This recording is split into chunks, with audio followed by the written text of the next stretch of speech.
करने वाले हैं बेसिक इलेक्ट्रॉनिक्स। कल कुछ वजह से जो नेटवर्क एरर थी उसी वजह से कल हमारी क्लास नहीं हो पाई, बट आज हम इसे कवर करेंगे। चलिए एक सेकंड पहले हम अपनी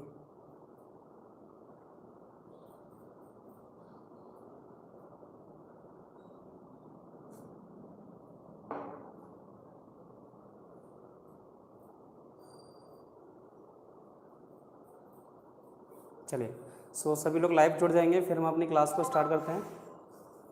आज चैप्टर हमें ख़त्म करना है, ठीक है। 3 दिन ऑलरेडी हो चुके हैं इस चैप्टर को, तो आज हमें चैप्टर को ख़त्म करना है। बेसिक इलेक्ट्रॉनिक्स का चैप्टर है हमारा, ठीक है। चलिए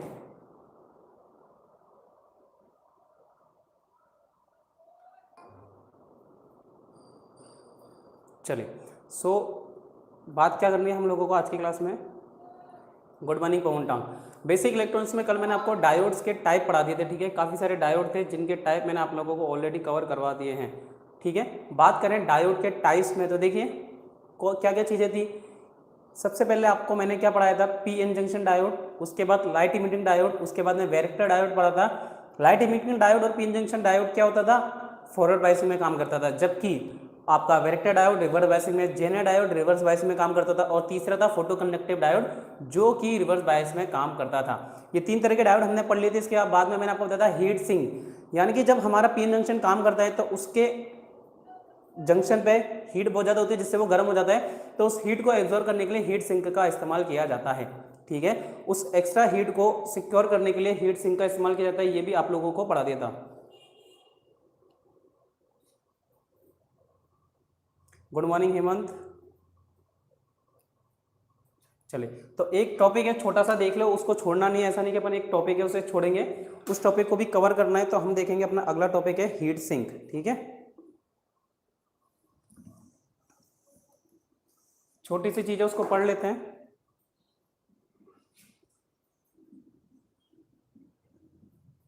ठीक है, और हीट सिंक को हिंदी में क्या कहा जाता है, हीट सिंक को हिंदी में भी हीट सिंक ही कहा जाएगा, ठीक है। आप इस तरह से लिख लो,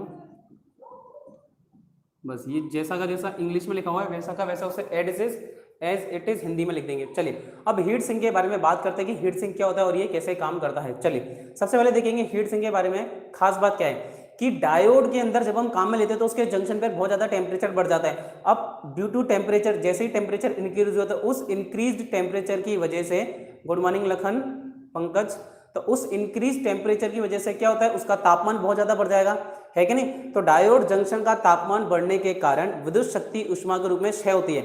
अब देखो जैसे जैसे तापमान बढ़ा, तो ये रहा अपना पी एन जंक्शन डायोड। अब क्या होगा, ये जो इसका जंक्शन है ना, यहाँ पे क्या हुआ, तापमान बढ़ गया। अब तापमान बढ़ेगा, वो करंट की वजह से बढ़ रहा है। अब करंट की वजह से बढ़ रहा है तो क्या हो रहा है, ऊष्मा की हानि हो रही है भाई। अब ये बढ़ा हुआ तापमान बाहर की तरफ निकलेगा, तो यहां से क्या होता है, मेरी ऊष्मा की हानि हो रही है, यानी कि हीट का लॉस हो रहा है। अब अधिक धारा वहन क्षमता वाली ठोस अवस्था युक्ति पर एक ऊष्मा विकिरण। अब मानो कि जहां पे ज्यादा करंट है तो वह ज्यादा हीट डेवलप होगी। अब उस ज्यादा हीट को डिसिपेट करने की आवश्यकता है, तो ध्यान रखेंगे सबसे मुझे चीज, अधिक धारा वहन वाली करंट अधिक धारा, यानी कि जिनमें ज्यादा करंट है तो अधिक धारा वहन क्षमता वाली युक्ति। अब कौन सी युक्ति, डायोड युक्ति पर क्या करेंगे, साहिल गुड मॉर्निंग, युक्ति पर एक ऊष्मा विकिरण खोल चढ़ा दिया जाता है, पर एक ऊष्मा विकिरण खोल चढ़ा दिया जाता है। तो इन पर क्या किया जाता है, एक ऊष्मा विकिरण खोल चढ़ा दिया जाता है, और ये ऊष्मा विकिरण खोल क्या करता है, जितनी भी एनर्जी है उसे डेवलप, उसे एब्जॉर्ब कर लेता है, खोल चढ़ा दिया जाता है, जिसे क्या कहते हैं, जिसे हीट सिंक कहते हैं। इसे ही हम लोग हीट सिंक कहते हैं, क्लियर है, इसे ही हम लोग हीट सिंक कहते हैं। चलिए, और जो भी दोस्त आते जा रहे हैं फटाफट से वीडियो को लाइक करते जाएंगे।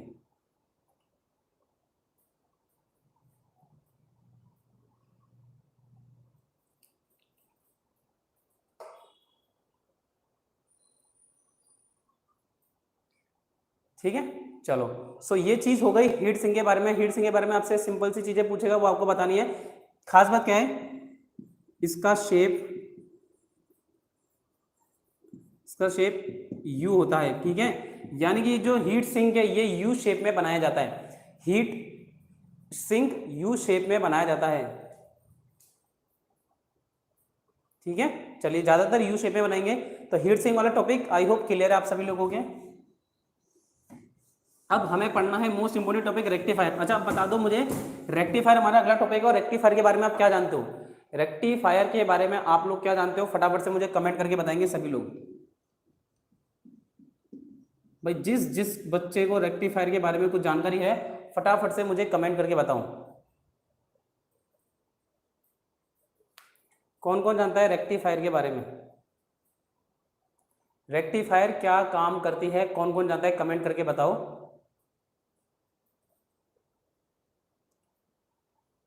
कांदीलाल कुमार, जय माता दी। रेक्टिफायर एसी विद्युत धारा को डीसी में कन्वर्ट करता है। हेमंत जी कह रहे हैं कन्वर्ट एसी। और बताइए, और लोग भी बताएं फटाफट कमेंट करके।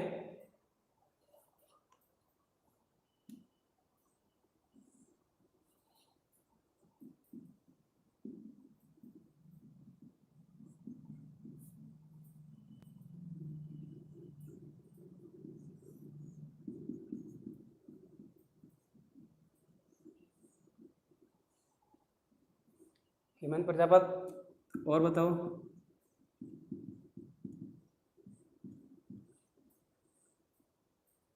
चलो, लखन, हेमंत और एसी को डीसी में चेंज करता है।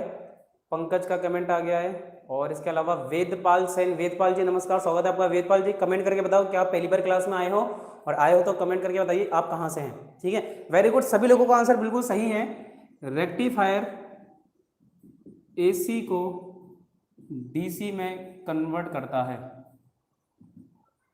मोस्ट इंपॉर्टेंट चीज है, बच्चे कंफ्यूज हो जाते हैं बट आप लोग क्योंकि होशियार हो, ठीक है, तो आप लोगों को नहीं होना है कि रेक्टिफायर का काम क्या है, एसी को डीसी में कन्वर्ट करना रेक्टिफायर का काम होता है। वेरी गुड, सभी लोगों को बहुत बहुत बधाई हो, आप सभी लोगों का आंसर 100% सही है। चलिए अब देखिए यहाँ पे कुछ चीजें लगाई जाती है। ठीक है, सबसे पहले देखेंगे फिल्टर।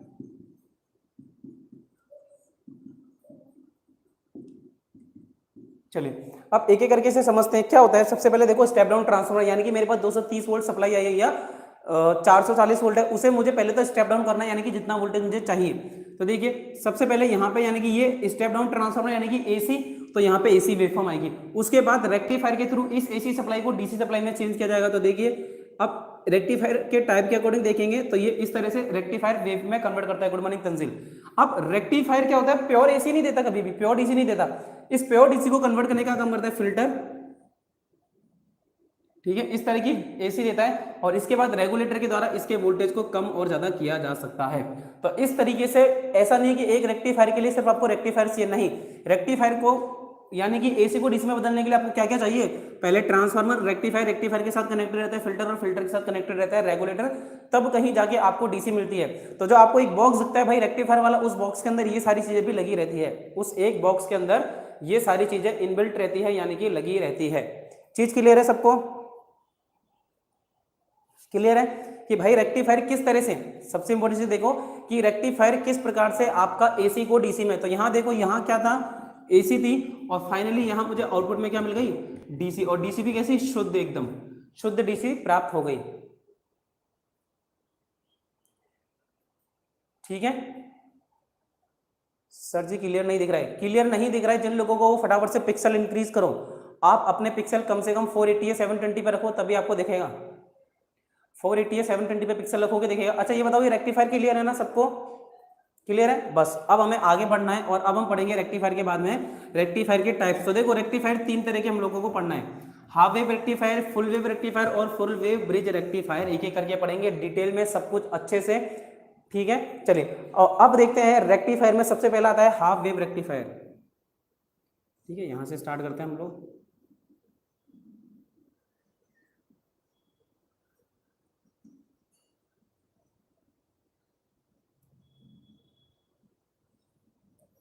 Half wave rectifier.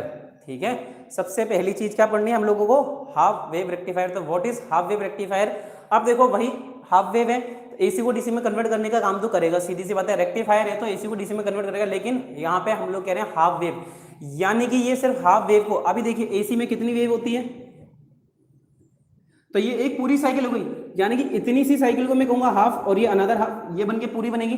भाई किसी भी चीज का आधा तो उसका एक आधा अलग होगा, लेकिन ये सिर्फ एक पॉजिटिव साइकिल को या नेगेटिव साइकिल को ही एक बार में डीसी में कन्वर्ट करेगी, पूरी साइकिल को डीसी में कन्वर्ट नहीं करती है। इसीलिए हम लोग इसे क्या कहते हैं, हाफ वेव कन्वर्टर। इसीलिए हम इसे क्या कहेंगे, हाफ वेव रेक्टिफायर। तो चलिए देखिए, इस रेक्टिफायर में केवल एक डायोड का प्रयोग किया जाता है। तो थ्योरेटिकल जो हमें चीजें पढ़नी है या लिखनी है, केवल एक डायोड। तो यहां पर क्या चीज इंपॉर्टेंट निकल गई कि हाफ वेव रेक्टिफायर में सिर्फ और सिर्फ एक डायोड का इस्तेमाल किया जाता है। अब वोल्टेज अप्लाई होने पर जब डायोड पर पॉजिटिव अप्लाई होगा तो सर्किट में विद्युत धारा प्रवाहित होती है, परंतु एनोड के दौरान विद्युत धारा प्रवाहित नहीं होती। तो क्या लिखेंगे, पॉजिटिव साइकिल में करंट फ्लो होती है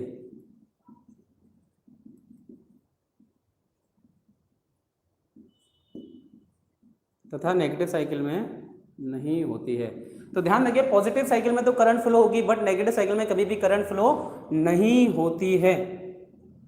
नेगेटिव साइकिल में करंट फ्लो कभी भी नहीं होगी। ध्यान रखिए, क्या चीज आपको क्लियर है कि पॉजिटिव साइकिल में करंट फ्लो होती है तथा नेगेटिव साइकिल में करंट कभी भी फ्लो नहीं होगी। किसके अंदर, हाफ वेव रेक्टिफायर के अंदर। यानी कि हर एक, शेर सिंह जी, हर एक पॉजिटिव साइकिल के अंदर क्या हो, हर एक पॉजिटिव साइकिल में तो करंट आएगी, लेकिन हर एक नेगेटिव साइकिल में करंट गायब हो जाएगी। ठीक है, ध्यान रखेंगे, सिर्फ पॉजिटिव साइकिल में ये काम करता है। तो आउटपुट में हमें क्या होगा, फिल्टर सर्किट का प्रयोग करके पल्सेटिंग डीसी को। तो अब देखो, इस आउटपुट में क्या होगा, कभी घटेगी कभी बढ़ेगी, कभी घटेगी कभी बढ़ेगी। तो इस प्रकार में पल्सेटिंग डीसी मिलती है। तो लिख लेते हैं, पल्सेटिंग डीसी आउटपुट प्राप्त होता है। पल्सेटिंग डीसी आउटपुट प्राप्त होता है।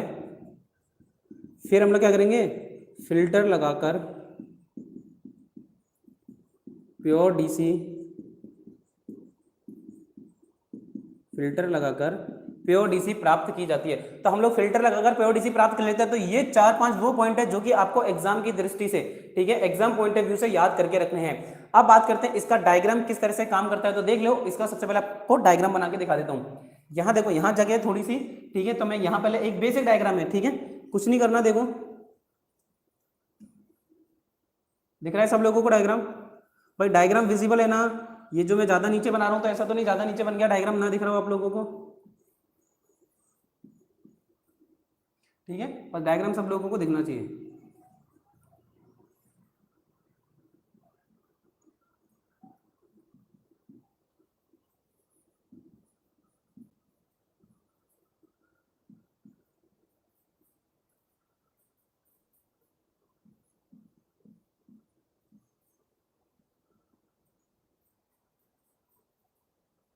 ठीक है, चलिए, तो ये देखो, ये बेसिक एक डायग्राम है, ठीक है, ये एक बेसिक डायग्राम है किसका, हाफ वेव रेक्टिफायर का। देखो, सबसे पहले एसी सप्लाई देंगे कहां, ट्रांसफार्मर पे। ये ट्रांसफार्मर हाई वोल्टेज एसी को लो वोल्टेज एसी में कन्वर्ट करेगा। इसके बाद ये डायोड लगाए। अब ये डायोड क्या करेगा, इस एसी साइकिल को डीसी में कन्वर्ट करता है। अब देखो, एक डायोड है तो ये सिर्फ एक फॉरवर्ड डायरेक्शन के लिए। हमेशा मैंने आपको एक चीज बताई कि डायोड हमेशा फॉरवर्ड डायरेक्शन में काम करता है, एक ही डायरेक्शन में काम करेगा, कभी भी रिवर्स डायरेक्शन में काम नहीं करेगा। आईटीआई बैक का पेपर जुलाई के महीने में होगा, लास्ट में, ठीक है, जुलाई के मंथ में होगा। तो यानी कि ये क्या काम करता है, हमेशा देखो डायोड एक ही डायरेक्शन में काम करता है, कभी भी रिवर्स डायरेक्शन में काम नहीं करता है। तो ये सिर्फ एक पॉजिटिव डायरेक्शन के लिए काम करेगा, जबकि नेगेटिव डायरेक्शन के लिए ये काम नहीं करेगा। ठीक है, यानी कि ये जो डायोड है, जब आप सप्लाई दोगे तो ये पॉजिटिव या नेगेटिव होकर पॉजिटिव साइकिल के लिए काम करने लगेगा, लेकिन नेगेटिव साइकिल के लिए काम नहीं करेगा। अब देखेंगे यहाँ पे हम लोग सबसे पहले कुछ चीज अप्लाई करेंगे। देखिए, सबसे पहला चीज क्या है, जब डायोड D1 पर पॉजिटिव साइकिल में, यानी कि जब डीसी वोल्टेज के पॉजिटिव साइकिल में डायोड फॉरवर्ड बायस में हो, तो लिख लेते हैं हम लोग, जब डायोड D फॉरवर्ड बायस में हो तो होता है तो जब आपका डायोड D फॉरवर्ड बायस में होगा तब आप लोग क्या चीज करेंगे वो हमें आगे देखनी है। जब डायोड D फॉरवर्ड बायस में कनेक्टेड रहेगा उस कंडीशन में आप लोग क्या करोगे उस चीज को देखते हैं। देखिए, अब जब डायोड D1 फॉरवर्ड डायरेक्शन में, तो देखिए डायग्राम अगेन वही डायग्राम हम लोगों को ड्रॉ करना पड़ेगा, बट अब मैं ना छोटा डायग्राम बना रहा हूं थोड़ा सा। ठीक है, डायग्राम ही छोटा है, बाकी चीज है तो वही की वही है। ठीक है, चलिए, अब क्या हुआ कि यहाँ पे जब डायोड D1 फॉरवर्ड बायस में होगा, यानी कि ये जो डायोड था मेरा ये शॉर्ट हो गया, ये जो डायोड था यहाँ से शॉर्ट हो गया, यानी कि यहाँ से मेरी करंट फ्लो होना स्टार्ट हो जाती है। यहाँ से मेरी करंट फ्लो होना स्टार्ट हो जाएगी। तो यहाँ पे मैंने देखो एसी सप्लाई दी, अब जब यहाँ से करंट फ्लो होगी तो ये सिर्फ और सिर्फ एक पॉजिटिव साइकिल के लिए, पॉजिटिव साइकिल के लिए तो काम करेगा, बट नेगेटिव साइकिल के लिए ये काम कोई नहीं करेगा क्योंकि रिवर्स डायरेक्शन में। तो नेगेटिव साइकिल के लिए काम कराना है तो मुझे दूसरा डायोड लगाना पड़ेगा, लेकिन यहाँ पे हाफ वेव है, यहाँ पे सिर्फ मैं एक ही डायोड का इस्तेमाल कर सकता हूँ, तो ये पॉजिटिव साइकिल के लिए काम करेगा। तो डायोड D1 कब फॉरवर्ड बायस की कंडीशन के लिए हो गया। अब देखिए तो ये एक क्लोज स्विच की तरह काम करेगा, लिख लेते हैं,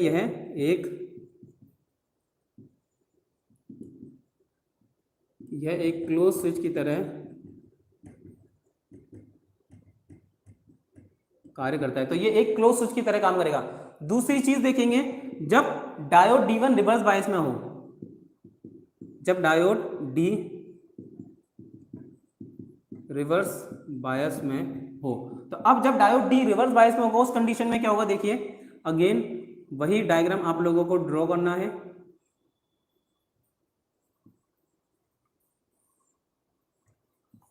यहां से आपने एसी इनपुट दिया, अब देखो जब डायोड D रिवर्स बायस में तो क्या कोई करंट फ्लो होगी रिवर्स बायस में, नहीं।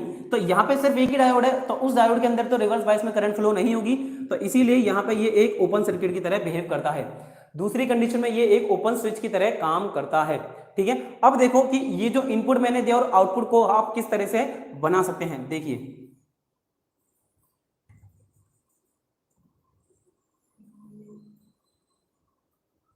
ये वेवफॉर्म दे रखी है आपको। अब देखिए कंडीशन क्या कहती है, इधर सब लोग ध्यान से देखेंगे, एकदम अच्छे से ध्यान से देखेंगे, ये वोल्टेज और करंट दोनों की वेवफॉर्म है, ठीक है, V और I दोनों की वेवफॉर्म को मान लेते हैं अपन। अब देखिए यहाँ पे इसको डैश डैश करके बना लेते हैं हम लोग नीचे,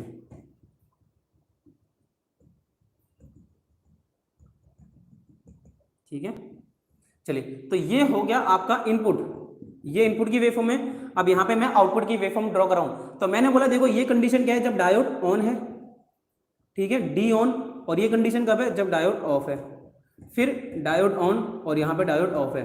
तो जब डायोड ऑन होगा तभी तो वेवफॉर्म दिखाएगी। तो देखो यहाँ पे वेवफॉर्म किस तरह से आ जाएगी, यहाँ फिर ये सीधी लाइन चलेगी, यहाँ पे कुछ नहीं होगा, अगेन वेवफॉर्म, फिर यहाँ पे सीधी लाइन चलेगी, कुछ भी नहीं दिखेगा। तो इस तरीके से वेवफॉर्म निकल के आती है, किसकी, हाफ वेव रेक्टिफायर की वेवफॉर्म इस तरह से निकल कर आती है, ठीक है। तो ये मुझे क्या मिला, डीसी सिग्नल। यहां देखिए मुझे डीसी सिग्नल निकल के प्राप्त हुआ, ठीक है। तो हाफ वेव रेक्टिफायर के इनपुट एवं आउटपुट वेवफॉर्म को इस तरीके से ड्रॉ करते हैं। क्या ये सबको क्लियर है भाई। हाफ वेव रेक्टिफायर के अंदर जो मैंने पॉइंट्स लगाए, दोनों डायग्राम से समझाया और वेवफॉर्म बना के समझा दी, क्या आप सभी लोगों को क्लियर है। चंद्रकला जी गुड मॉर्निंग, क्या आप सब लोगों को ये चीज समझ आ गई क्या।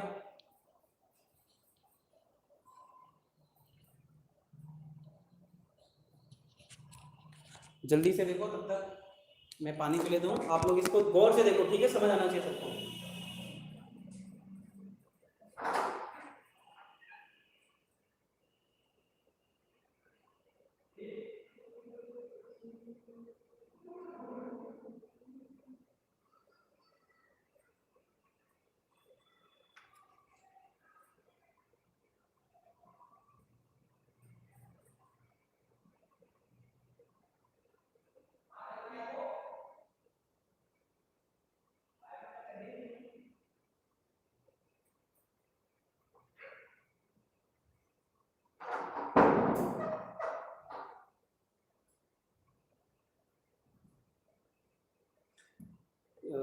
और फिर सर जी क्लियर नहीं दिख रहा है भाई, सबको सब कुछ क्लियर दिख रहा है ना। तो मेरे पास क्या प्रीवियस कमेंट आती रहती है। लखन और बाकी कहाँ गए, पंकज, पवन, पंकज कहाँ गया।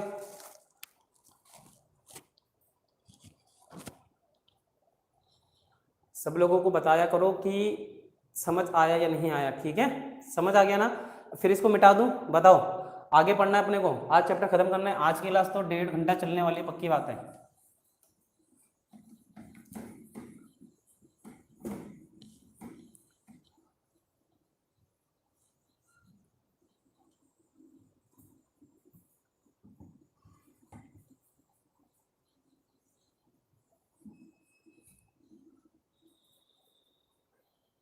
चलिए अब अगला अपने को पढ़ना है full wave rectifier. Half wave हो गया, अब आएगा फुल वेव रेक्टिफायर। चलिए, तो फुल वेव रेक्टिफायर के अंदर हम लोग को क्या पढ़ना है, इस रेक्टिफायर के द्वारा पूर्ण डीसी आउटपुट वेवफॉर्म के रूप में प्राप्त होती है।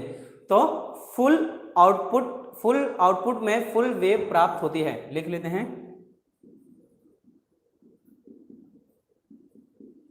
आउटपुट में फुल वेव प्राप्त होती है। क्या होता है कि डीसी आउटपुट में फुल वेव हमें प्राप्त होगी। क्लियर है? पहला पॉइंट रेक्टिफायर के अंदर आप लोगों को आई होप क्लियर होगा। ठीक है, चलिए अब देखिए कि इस रेक्टिफायर में दो डायोड का प्रयोग किया जाता है। तो यहां क्या देखेंगे, दो डायोड तथा एक अलग चीज और इसमें आ जाती है, एक ऐसा मेन ट्रांसफार्मर प्रयोग किया जाता है जिसकी सेकेंडरी वाइंडिंग में एक मध्य संयोजक हो। तो दो डायोड प्रयोग किए जाते हैं। अब इसके अलावा एक डायोड ट्रांसफार्मर भी होता है, वो ट्रांसफार्मर मैं आपको डायग्राम बना के ही एक्सप्लेन करूंगा। ठीक है, और अब इस ट्रांसफार्मर को कैसे एक्सप्लेन करना है वो मैं आपको डायग्राम बना के समझा देता हूं। तो सबसे पहले हम ट्रांसफार्मर का डायग्राम बना लेंगे। ठीक है,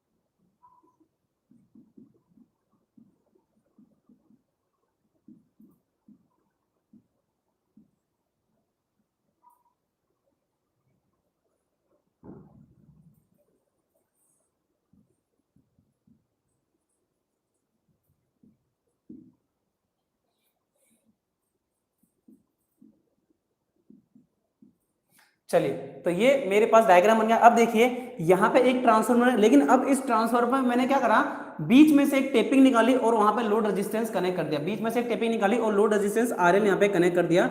अब इधर मैंने क्या करा, दो डायोड कनेक्ट करे, एक डायोड को ऊपर की तरफ, दूसरे डायोड को मैंने नीचे की तरफ कनेक्ट कर दिया। लेकिन इसमें भी एक खास बात है, सप्लाई किसी दी नहीं। तो देखिए यहाँ पे होगा पॉजिटिव और नेगेटिव। ठीक है, यहाँ पे एक बार पॉजिटिव नेगेटिव दे दिया, उसके बाद आप यहाँ पे नेगेटिव होगा और यहाँ पे होगा पॉजिटिव, यहां नेगेटिव और यहां पे पॉजिटिव कनेक्ट करना पड़ेगा। अब होगा क्या, जब डायोड D1, अब देखो आपने अंदर क्या करा, जब पहली बार सप्लाई चालू होती है, जैसे ही पहली सप्लाई चालू होगी, है ना, देखो अब पहले एसी चक्र में जब सेकेंडरी वाइंडिंग का सिरा एक, ये जो एक सिरा है ये क्या हो जाएगा, पॉजिटिव हो जाएगा, और तो डायोड D1 कार्य करने लगेगा। देखो जैसे ये पॉजिटिव हुआ तो एनोड पे पॉजिटिव मिला, कैथोड पे नेगेटिव होगा, तो ये डायोड कंडक्शन करना स्टार्ट कर देगा, और ये जब कंडक्शन करेगा तो मुझे ये पॉजिटिव साइकिल के लिए, भाई पहली पॉजिटिव साइकिल के लिए तो इसने क्या करा, मुझे पॉजिटिव वेवफॉर्म दे दी। अब दूसरी बात क्या हुआ, जब दूसरी कंडीशन आई कि दूसरी हाफ साइकिल के चक्र में सेकेंडरी वाइंडिंग का सिरा ये, ठीक है, ये वाला सिरा, तीसरे नंबर का सिरा पॉजिटिव हो जाता है, तो डायोड D2 कार्य करने लगेगा। अब जब डायोड D2 किसके लिए काम करेगा, नेगेटिव साइकिल के लिए, तो भाई नेगेटिव साइकिल में भी मुझे वेवफॉर्म, ये जो अगली है ना, ये देखो वेवफॉर्म कैसी होती थी, तो पॉजिटिव साइकिल के लिए तो डायोड D1 और नेगेटिव साइकिल के लिए डायोड D2 काम करा, और जब डायोड D2 काम करा तो मुझे वेवफॉर्म, तो आउटपुट में तो इस तरह से वेवफॉर्म मिलेगी ना भाई, आउटपुट में वेवफॉर्म मुझे इस तरीके की मिलेगी। यानी कि दो डायोड लगाने का फायदा मुझे क्या मिला, कि मुझे पूरी वेवफॉर्म मिली, पॉजिटिव साइकिल में भी वेवफॉर्म मिली, नेगेटिव साइकिल में भी वेवफॉर्म मिली, तो मुझे यहाँ पे फिल्टर सर्किट कम कैपेसिटी के लगाने की आवश्यकता पड़ती है। ठीक है, मेरे यानी कि कॉस्ट घट गई एक तरह से। तो देखो डायोड D1 और D2 के कनेक्शन किस तरह से करने। अच्छा, अब ये चीज क्या है, आपके एग्जाम में ईडी में भी आती है, ईडी में भी आपकी ये चीज आएगी, तो ये डायग्राम आपके दिमाग में फिट होना चाहिए। ये डायग्राम जब आप लोगों के दिमाग में फिट होगा तभी आप लोग इसे अच्छे से कर पाओगे। जो भी दोस्त नए आए हैं वीडियो को लाइक करते हुए जरूर जाएंगे।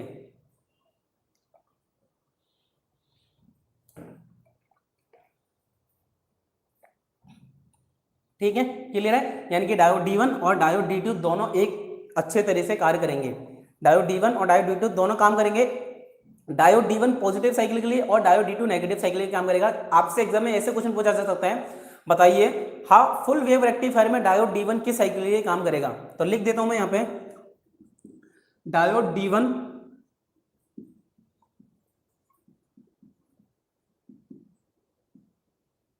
पॉजिटिव साइकिल के लिए, डायोड D2 नेगेटिव साइकिल के लिए काम करता है। इस तरीके से आपको लिख के चलना है। अब कंडीशन देखेंगे कि सेंटर टेप रेक्टिफायर की कार्य प्रणाली को किस प्रकार से समझा जा सकता है। ठीक है, फुल वेव रेक्टिफायर का, अच्छा फुल वेव रेक्टिफायर हम लोग पढ़ रहे थे, उसमें ये था पहला टाइप। ठीक है, पहला टाइप कौन सा था, सेंटर टेप रेक्टिफायर।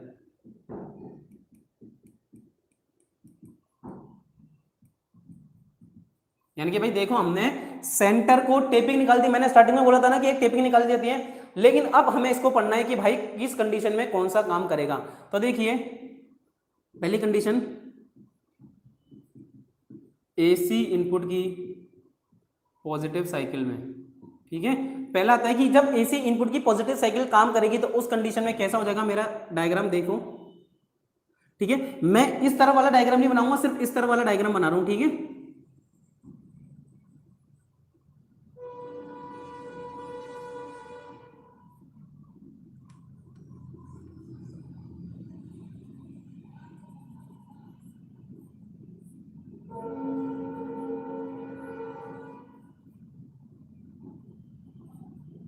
अब देखो जब पॉजिटिव साइकिल आएगी तब डायोड D1 तो फॉरवर्ड बायस हो जाएगा, लेकिन डायोड D2 क्या हो जाएगा, रिवर्स बायस में हो जाएगा।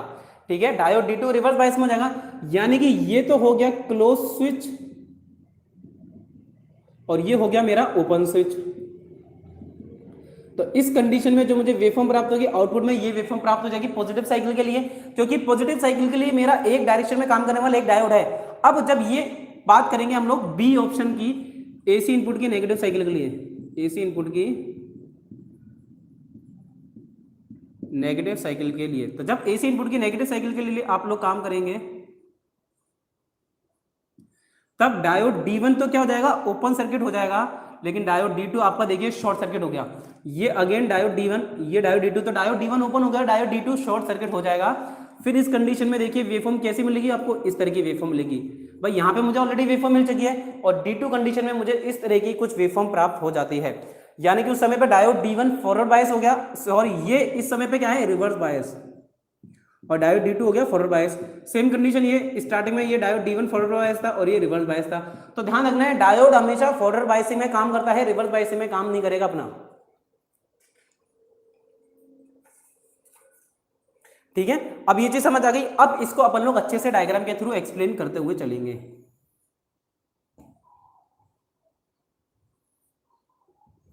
देखिए ये दोस्तों हमारे पास एक डायग्राम है, एक साइकिल है। ठीक है, थोड़ा सा इसको और छोटा बना लेते हैं।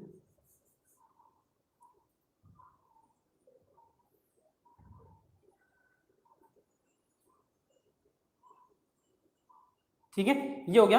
अब इसमें देखिए ये वोल्टेज की है, तो देखिए यहां पे जो पीक है ना, इसको कहेंगे आप लोग वी मैक्सिमम, इसको क्या कहेंगे, वी मैक्सिमम। अब इसको एक्सप्लेन करते हुए चलते हैं। ये हमने क्या है, बहुत बड़ा बना दिया।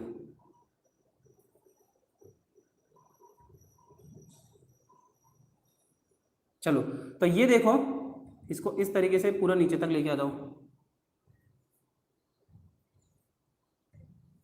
ठीक है, नीचे लेके आ गए। अब देखो डायग्राम कैसा बनेगा, मार्कर थोड़ा सा नहीं दिख रहा होगा, अब दिख रहा है मार्कर, मार्कर दिख रहा है। अब बस यहाँ देखो, सर सेमेस्टर थर्ड की पीडीएफ टेलीग्राम पर दे देना, बिल्कुल टेलीग्राम पे दे दूंगा। अभी यहाँ पे देखो, चलो ये क्या हुआ, अब पॉजिटिव साइकिल है, ये देखो ये पॉजिटिव नेगेटिव पॉजिटिव नेगेटिव। अच्छा पॉजिटिव साइकिल में कौन सा डायोड काम कर रहा था, D1, तो यहाँ पे मुझे वेवफॉर्म मिलेगी तो सही, लेकिन किसके लिए मिलेगी, D1 के लिए। ठीक है, फिर नेगेटिव साइकिल के लिए काम कौन कर रहा था, D2 काम कर रहा था, तो ये D2 के लिए बनाओ, तो D2 नेगेटिव साइकिल के लिए मिल गया। अगेन फिर पॉजिटिव साइकिल के लिए D1 और नेगेटिव साइकिल के लिए D2 मिला आपको। ठीक है, तो ये डायोड D1 और D2 के हो गए। ये तो भाई यहाँ पे मैं अलग से, ये डायोड D1 का आउटपुट है और ये डायोड D2 का आउटपुट है। अब इन दोनों डायोड के आउटपुट को आपको एक जैसा मिलाना है, तो नीचे आप एक वेवफॉर्म ड्रॉ करोगे तो देखो डायोड D1 की वेवफॉर्म आ गई, फिर डायोड D2 की, फिर डायोड D1 की और डायोड D2 की वेवफॉर्म हमें मिल गई। अब इसके पीक से हमें क्या मिलेगा, डीसी आउटपुट मिलेगा। तो देखो यहां से पीक, ये इसका पीक, फिर ये इसका पीक और ये इसका पीक, और उसके बाद में फिल्टर सर्किट लगा के मुझे फाइनली क्या मिलेगा, डीसी आउटपुट। क्या मिल जाएगा मुझे, डीसी आउटपुट मिल जाएगा। तो इस तरीके से आप देखिए हम लोग रेक्टिफायर, क्या पढ़ा हमने, रेक्टिफायर, समझ में आया। इस तरीके से अपन ने कंप्लीट करा सेंटर टेप रेक्टिफायर। अब इसके बाद आएगा ब्रिज रेक्टिफायर। तो ब्रिज रेक्टिफायर में कुछ खास बात नहीं है, बस इसके अंदर 4 डायोड होते हैं। ब्रिज रेक्टिफायर में वर्किंग सब कुछ सेम होगी, बस इसके अंदर 4 डायोड का इस्तेमाल हम लोग करेंगे। और उन 4 डायोड का इस्तेमाल कैसे करेंगे, तो आपको सिर्फ डायग्राम याद होना चाहिए। देखो ये जो मैंने आपको बताया ना, half wave rectifier, full wave rectifier, centre tap, और अब बताएंगे ब्रिज रेक्टिफायर। आपको यहाँ डायग्राम ईडी में भी आता है। इस डायग्राम को ध्यान रखने की आवश्यकता क्यों है, क्योंकि तुम्हारे ये डायग्राम ईडी में भी आएगा, इसलिए इस डायग्राम को तो याद रखो।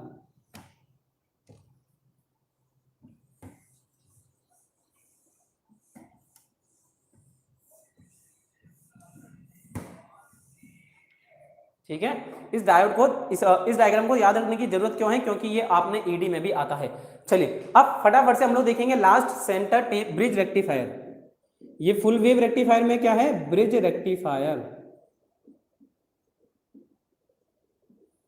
देखो ये अब आपके सामने आ चुका है ब्रिज रेक्टिफायर। अब इस ब्रिज रेक्टिफायर के अंदर कुछ ज्यादा खास बात नहीं है, बस एक डायग्राम ड्रॉ करना पड़ेगा। और उस डायग्राम के अंदर सबसे पहली चीज क्या लिखनी है हमें, यहां 4 डायोड प्रयोग होते हैं, 4 डायोड। तो सबसे पहली चीज क्या, कि ब्रिज रेक्टिफायर के अंदर 4 डायोड का इस्तेमाल किया जाता है और एक सेंटर टेप ट्रांसफार्मर की आवश्यकता भी पड़ती है। ठीक है, एक सेंटर टेप ट्रांसफार्मर की आवश्यकता भी पड़ती है। अब सबसे पहले अपन लोग डायग्राम बनाएंगे। अपन को क्या करना है, सबसे पहला फोकस करना है कि अपन डायग्राम ड्रॉ कर सकें।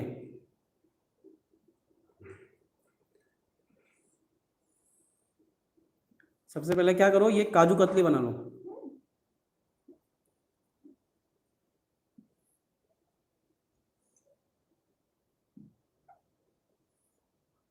बस सबसे पहले इस तरह का कुछ काजू कतली वाला शेप आप लोगों को बना लेना है। ठीक है, डायग्राम हालांकि अच्छा नहीं बना, अच्छा बनाएंगे डायग्राम। आज तो बहुत अच्छा डायग्राम बनाना है मुझे। ठीक है, डायग्राम वैसे मेरे से अच्छा नहीं बनता, बट आज अपन लोग डायग्राम बहुत अच्छा बनाने की कोशिश करेंगे। ठीक है, ये पहले सबसे पहले अपन ने बना ली काजू कतली अपनी। ठीक है, ये काजू कतली है हमारी 800 रुपये किलो की काजू कतली मैंने बना दी है। अब इसके अंदर क्या करना है, बस अपने को 4 डायोड को लगाना है। तो ऐसा बीच में से मिटाई को आप तो मिटा नहीं सकते, हाँ अगर पेंसिल है तो आप जरूर इसे रफ कर सकते हैं। अब 4 डायोड बनाने, तो देखो ये इस डायरेक्शन में, और फिर सेम टू सेम नीचे भी ये इस डायरेक्शन में आ जाएगा। ठीक है, अब जैसे ये आगे बढ़ता हुआ गया, वैसे ही ये नीचे की तरफ जाएगा। ठीक है, अब जैसे ये गया वैसे ही सेम टू सेम ये जाएगा।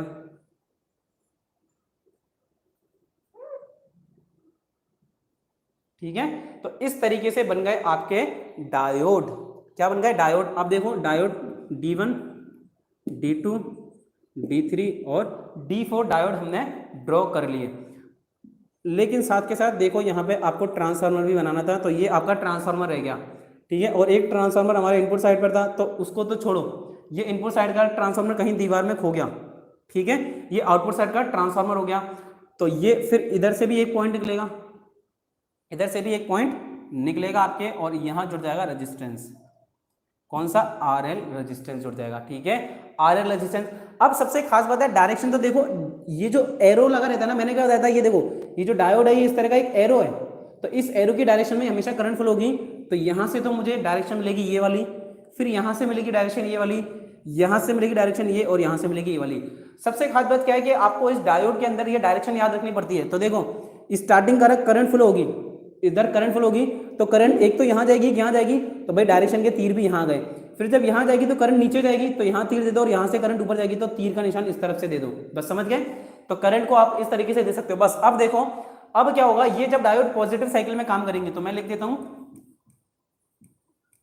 पॉजिटिव साइकिल में। तो पहली कंडीशन आ गई, पॉजिटिव साइकिल के दौरान क्या होगा, बस मैं सिर्फ आपको कंडीशन लिखाऊंगा। पॉजिटिव साइकिल में डायोड D1 तथा D2 बंद, D1 और D2 क्लोज हो जाएंगे, और डायोड D2 और D3 और D4 ओपन हो जाएंगे। फिर इसी तरह से नेगेटिव साइकिल में क्या हो जाएगा, D1 और D2 ओपन सर्किट तथा D3 तथा D4 क्लोज सर्किट हो जाएंगे। ठीक है, क्लोज सर्किट हो जाएंगे। बस इतनी सी चीज आपको ध्यान रखनी है। सीसी यानी कि क्लोज सर्किट हो जाएंगे। तो यहाँ अब ज़्यादा डिटेल में जाने की हमें नीड नहीं है, ज़्यादा डिटेल में जाने की नीड नहीं है, सिर्फ आपको ये डायग्राम ध्यान रखना है। और क्या ध्यान रखना है कि पॉजिटिव साइकिल में डायोड D1 D2 क्लोज होंगे और नेगेटिव साइकिल में डायोड D3 और D4 क्लोज होंगे। इतनी सी चीज ध्यान रखनी है। मुकेश जी श्री गंगानगर से, मुकेश जी स्वागत है आपका। कैसे हैं? टेक्निकल हेल्पर विज्ञप्ति के लिए 3 साल से रो रहे हैं। बिल्कुल मुकेश जी, प्रदेश के काफी युवा हैं जो टेक्निकल भर्ती परीक्षा के लिए रो रहे हैं और काफी ज्यादा जद्दोजहद कर रहे हैं, बट क्या करें, गवर्नमेंट है हमारी, आपको पता है ना सरकार हमारी कितनी प्यारी है कि वैकेंसी को दबा के रखना पड़ता है। ये क्या है, राजनीति, आप समझते नहीं हो कि राजनीति है और इस राजनीति की वजह से इन्हें वैकेंसी को दबा के रखना है। अगर ये वैकेंसी आउट कर देंगे, अगर ये लोग वैकेंसी आउट कर देंगे तो फिर काम कैसे चलेगा? चलिए, है ना, क्लियर हो गया। अब हमें अगला टॉपिक पढ़ना है, क्या, रेक्टिफायर से संबंधित पद। अब ये देखो सबसे इंपॉर्टेंट चीज आ चुकी है, अब इस चैप्टर की सबसे इंपॉर्टेंट चीज आ चुकी है, रेक्टिफायर से संबंधित पद। अब सबसे पहले पढ़ेंगे मैक्सिमम करंट।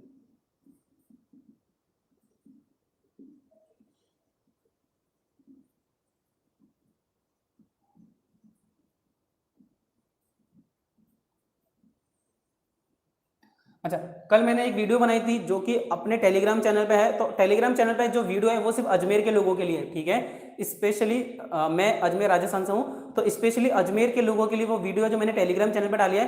तो आप लोग टेलीग्राम चैनल से, अच्छा, चैनल पे डायरेक्ट नहीं देख सकते हो, वहां जो लिंक दे रखा है सिर्फ उसी लिंक के माध्यम से आप वो वीडियो देख सकते हो। वो वीडियो को देखो, समझो, और आपके जितने भी 10th और 12th के दोस्त हैं जो ITI करना चाहते हैं, तो उन लोगों को ये वीडियो शेयर करो, उन लोगों को ये वीडियो शेयर करनी है आप लोगों को, ठीक है। जितने भी 10th और 12th के बच्चे हैं उन सभी लोगों के साथ में अपनी ये वीडियो शेयर जरूर करना, क्लियर है। तो जो जो दोस्त अजमेर से हैं वो लोग अपने दोस्तों के साथ जरूर शेयर करें, ठीक है। स्पेसिफिकली है ये सिर्फ अजमेर के लोगों के लिए वीडियो बनाई थी, तो उसको जरूर देखना। तो ऑनलाइन क्लास चल रही है हमारी, बिल्कुल ये ऑनलाइन क्लास चल रही है। चलिए अब अगला देखते हैं मैक्सिमम करंट क्या होती है। तो AC इनपुट अप्लाई करने पर किसी रेक्टिफायर के आउटपुट में पॉजिटिव साइकिल यानी कि पॉजिटिव साइकिल पर प्राप्त करंट का अधिकतम मान, ठीक है। तो लिख देते हैं AC इनपुट अप्लाई करने पर पॉजिटिव साइकिल में प्राप्त अधिकतम धारा। तो पॉजिटिव साइकिल में प्राप्त अधिकतम धारा ये क्या कहलाती है? IM current. तो इसे क्या कहेंगे? IM current. प्राप्त अधिकतम धारा IM कहलाती है, ठीक है। तो IM आप लोग समझ गए क्या है, ठीक है। IM आप लोग समझ गए कि IM करंट क्या होती है। तो ये सबसे पहले हो गई मैक्सिमम करंट। मैक्सिमम करंट के बाद आएगी डायरेक्ट करंट। डायरेक्ट करंट यानी कि दिष्ट धारा। अब डायरेक्ट करंट को किस तरह से शो करेंगे? करंट को I से, अभी डायरेक्ट है तो इसे DC से शो करा जाएगा, क्योंकि ये डायरेक्ट करंट DC करंट है इसीलिए इसे DC से शो किया जाएगा, ठीक है। अब किसी रेक्टिफायर के आउटपुट में प्राप्त होने वाली घटते बढ़ते स्वभाव की करंट को ही मैक्सिमम करंट कहा जाता है, डिष्ट धारा कहा जाता है। लेकिन अब देखो डिष्ट धारा को प्राप्त किस प्रकार किया जा सकता है, ठीक है। देखो सबसे पहले एवरेज या DC करंट, ऑफलाइन कब से, ऑफलाइन नहीं पढ़ाता मैं, सिर्फ ऑनलाइन पढ़ाता हूं, ठीक है। तो देखें एवरेज या DC करंट क्या होगी? I एवरेज या IDC का फॉर्मूला, ये फॉर्मूले आपको एग्जाम की दृष्टि से ध्यान रखने हैं। IM upon pi, IM upon pi. अब पाई का मान कितना होता है आपको पता है? 3.14। तो 1/3.14 करोगे तो आपके पास 0.318 आएगा, 0.318 और IM का IM। तो एक तो DC करंट निकालने का फॉर्मूला आपके पास हो गया ये वाला, लेकिन ये फॉर्मूला कब अप्लाई होता है? हाफ वेव के अंदर, हाफ वेव में। फुल वेव की बात करें तो फुल वेव में काम का हो जाएगा तो I एवरेज या फिर IDC, ठीक है। DC करंट एवरेज करंट होती है, तो I एवरेज या IDC क्या हो जाएगा? देखो यहां से, यहां IM बटे पाई था, अब हो जाएगा 2IM बटे पाई, क्योंकि यहाँ 2-2 4-4 डायोड काम में जाते हैं, तो 2IM बटे पाई, ठीक है। या तो सिर्फ 2IM बटे पाई लिखो, या इसको सॉल्व करना चाहोगे तो क्या आंसर आ जाएगा? 0.636 IM, 0.636 IM भी आ जाएगा। तो ये हो गया फुल वेव रेक्टिफायर के लिए मैक्सिमम DC करंट, ठीक है, DC करंट हो गया। चलिए अब थर्ड नंबर पे आएगा, तो ये चीज ध्यान रखो कि मैक्सिमम करंट क्या होती है? इनपुट अप्लाई करने पर जो पॉजिटिव साइकिल में करंट प्राप्त होती है वो मैक्सिमम करंट होती है। DC करंट निकालने का फॉर्मूला हाफ वेव में IM बटे पाई और फुल वेव में है 2IM बटे पाई। ये सीधा सीधा तुम्हारे एग्जाम में पूछा गया है हजारों बार, ये सीधा सीधा एग्जाम में बहुत बार पूछा गया है,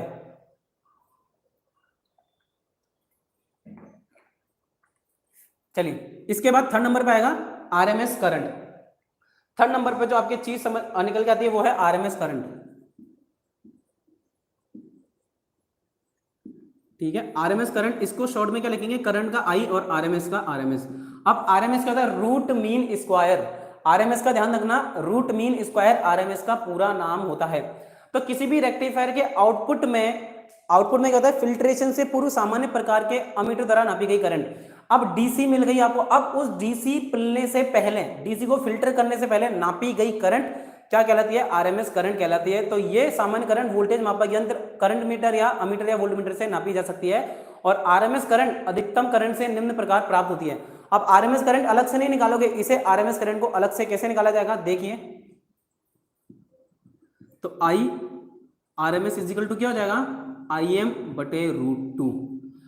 आरएमएस करंट कैसे निकालोगे, जो मैक्सिमम करंट आपको मिली, ठीक है, यहां से मैक्सिमम करंट आपको मिली, यहां से आप लोग एवरेज करंट या डीसी करंट निकाल सकते हो। लेकिन अगर मैक्सिमम करंट आरएमएस करंट निकालनी है तो मैक्सिमम करंट में रूट 2 का भाग दे लो। इसी तरीके से देखो आगे हम लोग पढ़ेंगे आरएमएस वोल्टेज।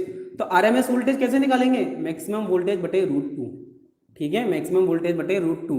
तो आरएमएस करंट और आरएमएस वोल्टेज निकालने का सीधा सीधा फॉर्मूला क्या है, ये। ठीक है, अच्छा इसमें एक और चीज है कि जब आप रूट 2 को सॉल्व करोगे तो 0.707 IM, ठीक है, और यहां पे अपन क्या लिख लेंगे, 0.707 VM। तो ये एक और चीज है जो आप निकाल सकते हैं। तो ध्यान रखना, आरएमएस निकालने के लिए कई बार आएगा, कई बार आपको एग्जाम में दे देगा भाई 10 एम्पियर की करंट है, मैक्सिमम करंट है 10 एम्पियर। अब आरएमएस निकालो तो 10 को अंडर रूट से 2 से डिवाइड करना पड़ेगा आपको। ये यहां तक तीनों पॉइंट क्लियर है क्या आप लोगों को, ठीक है। अच्छा अब देखो यहां पे डीसी आउटपुट वोल्टेज भी आपसे पूछेगा।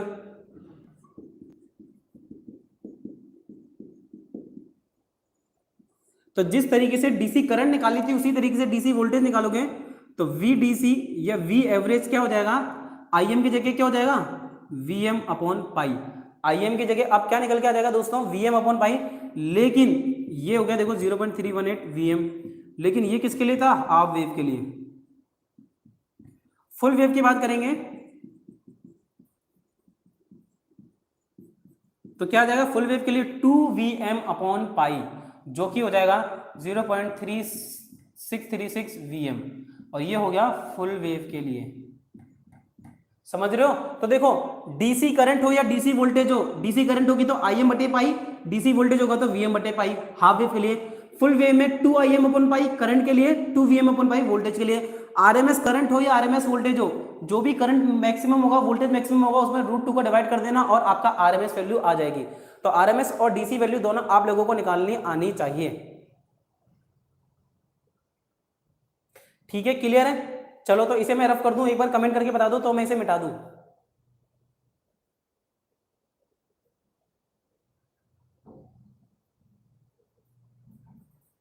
क्लियर है। चलिए तो मुकेश जी आपकी आईटीआई कंप्लीट हो चुकी है या सेकेंड ईयर में हो आप,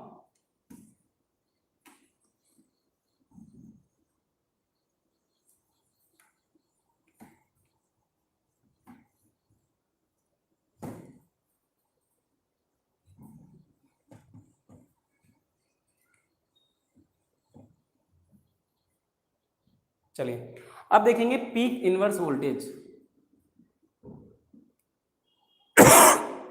सॉरी,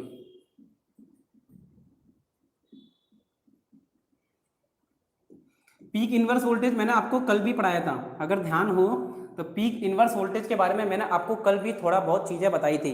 तो रेक्टिफायर की चालन रहित अवस्था में, नॉन कंडक्टिंग स्टेट में, एनोड एवं कैथोड के मध्य विकसित अधिकतम वोल्टेज ही पीक इनवर्स वोल्टेज कहलाता है। और वास्तव में डायोड की चालन रहित अवस्था में पीक इनवर्स वोल्टेज का मान पर प्लेट एसी वोल्टेज के मान के 3 गुना तक बढ़ जाता है।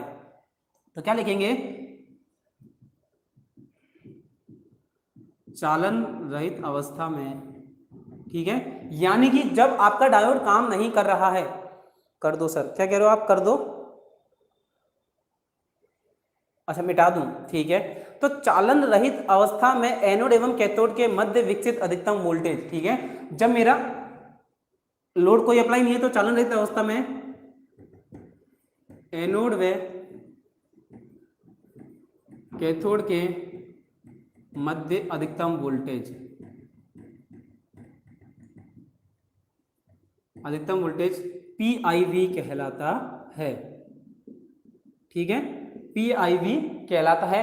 और ये नॉर्मल वोल्टेज का 3 गुना होता है, यानी कि पर प्लेट का 3 गुना रहता है, तो वो इतनी खास बात नहीं। अब आता है peak plate current. Peak plate current,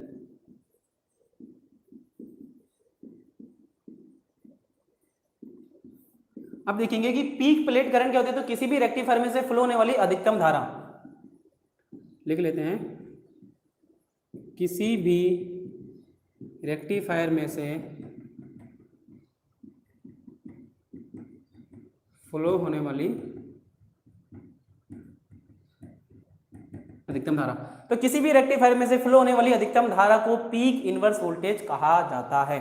क्या आप सभी लोगों को समझ आ गया कि किसी भी इन्वर्टर में से, किसी भी रेक्टिफायर में से फ्लो होने वाली पीक इनवर्स करंट, ठीक है, किसी भी रेक्टिफायर में से फ्लो होने वाली अधिकतम धारा को पीक इनवर्स करंट कहा जाता है।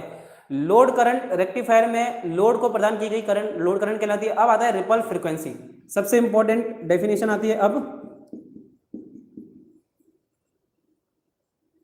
रिपल फ्रीक्वेंसी हिंदी में भी लिख दबा देता हूं, रिपल आवृत्ति, ठीक है भाई। रिपल फ्रीक्वेंसी को हिंदी में क्या कहा जाता है? रिपल आवृत्ति भी कहा जाता है। अब देखो कि किसी भी रेक्टिफायर से प्राप्त होने वाला आउटपुट कैसा होता है? कभी घटता हुआ, क्योंकि कभी पॉजिटिव साइकिल कभी नेगेटिव साइकिल, घटता बढ़ता हुआ प्राप्त होता है। अतः आउटपुट में उपलब्ध पल्सेस की आवृत्ति रेक्टिफायर की रिपल फ्रीक्वेंसी होती है। तो आउटपुट में मिलने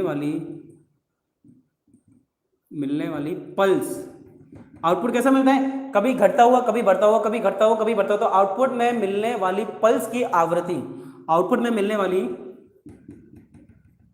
पल्स की आवृत्ति ही रिपल फ्रीक्वेंसी कहलाती है। रिपल फ्रीक्वेंसी कहलाती है। तो आउटपुट में मिलने वाली पल्स की आवृत्ति ही रिपल फ्रीक्वेंसी कहलाती है। ध्यान रखेंगे। अब हाफ वेव रेक्टिफायर के लिए रिपल फ्रीक्वेंसी क्या होगी, ये निकालना है। हाफ वेव रिपल फ्रीक्वेंसी,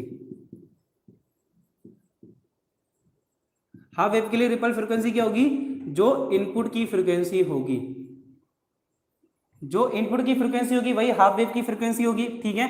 लेकिन अगर मैं बात करूं तो फुल वेव के लिए, फुल वेव रिपल फ्रीक्वेंसी क्या हो जाएगा? Input frequency multiply by 2। Input frequency multiply by 2 आपका फुल वेव के लिए, और हाफ वेव के लिए normal input frequency. Mukesh ji 10 से 11 लाइव कार्यक्रम का टाइम है, 10 से 11 बजे, डेली 10 से 11। और अगर आपको ऑब्जेक्टिव क्वेश्चन करना है तो शाम को 5 साढ़े 5 बजे से हमारी क्लास होती है, ठीक है। ये हो गया। तो अब निकालेंगे रेक्टिफायर की एफिशिएंसी। ये देखो, ये छोटी छोटी टर्म पढ़ना बहुत ज्यादा जरूरी है। रेक्टिफायर की दक्षता।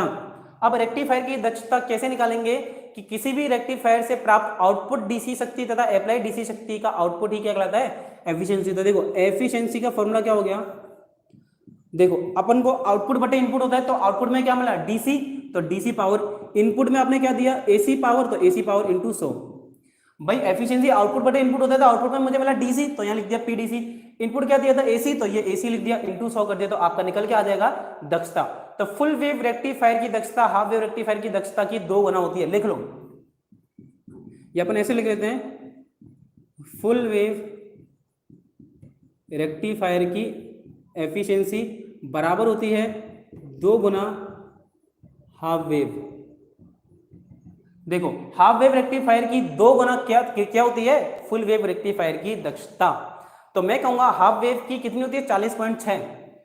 इसकी होती है लगभग 40.6%, तो इसकी हो गई 81.2%, ठीक है। 40.6 का 2 गुना कितना हो गया? 81.2% हो गया। तो ये चीज आप लोगों को याद करनी है। समझ आया कि नहीं आया आपको बताओ, ठीक है। अभी तक मैंने अभी क्या पढ़ाया? Peak inverse voltage, peak plate current, ripple frequency, rectifier दक्षता।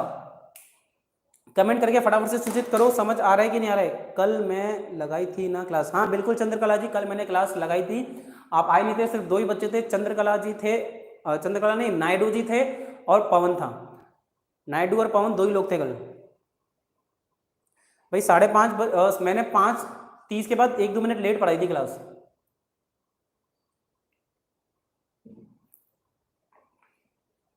आ रहे हैं ना समझ, धीरे धीरे बिल्कुल समझ आएगा। डेली आओ, देखो जैसे पवन है और बाकी बच्चे भी हैं, डेली आते हैं, डेली आओगे समझ आएगा, और थोड़ा सा दिमाग लगाना पड़ेगा, ठीक है।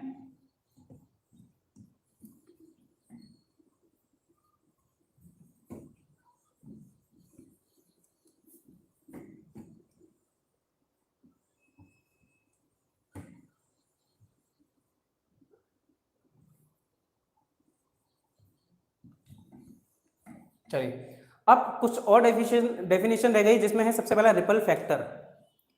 ये एक बहुत ज़्यादा इंपॉर्टेंट डेफिनेशन है, या फिर मैं कहूँ इंपॉर्टेंट फॉर्मूला है रिपल फैक्टर का। आप लोगों को ध्यान रखना है, रिपल फैक्टर किसी भी रेक्टिफायर सर्किट के आउटपुट टर्मिनल पर प्राप्त होने वाली एसी वोल्टेज या करंट के आरएमएस मान एवं डीसी वोल्टेज या करंट के मान को क्या कहा जाता है?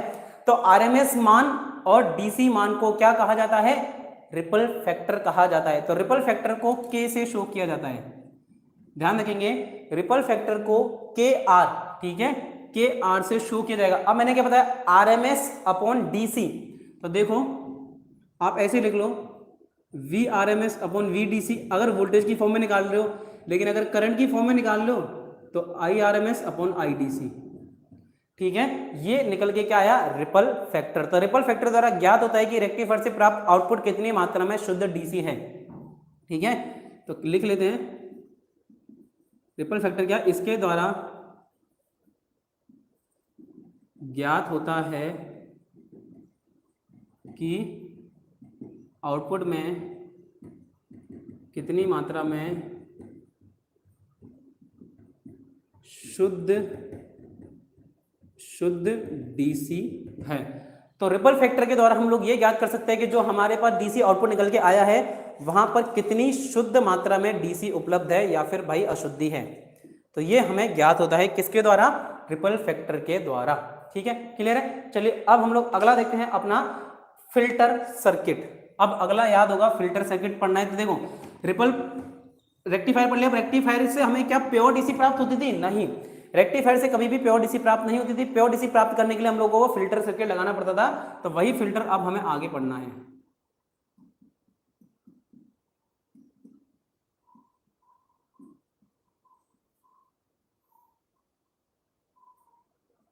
वही फिल्टर हमें पढ़ना है। तो फिल्टर क्या होता है? किसी भी रेक्टिफायर से प्राप्त आउटपुट पूर्ण रूप से डीसी नहीं होता। मैं लिख नहीं रहा हूं, सुन लो, किसी भी आउटपुट रेक्टिफायर से प्राप्त आउटपुट पूर्ण रूप से डीसी नहीं होता। कुछ मात्रा में एसी के अवयव उपस्थित होते हैं और एसी की इस मात्रा को रिपल कहा जाता है। जो एसी उपलब्ध होती है उसे क्या कहते हैं? रिपल कहते हैं। अब इस रिपल को दूर करने के लिए हम लोग क्या करते हैं? फिल्टर का इस्तेमाल करते हैं।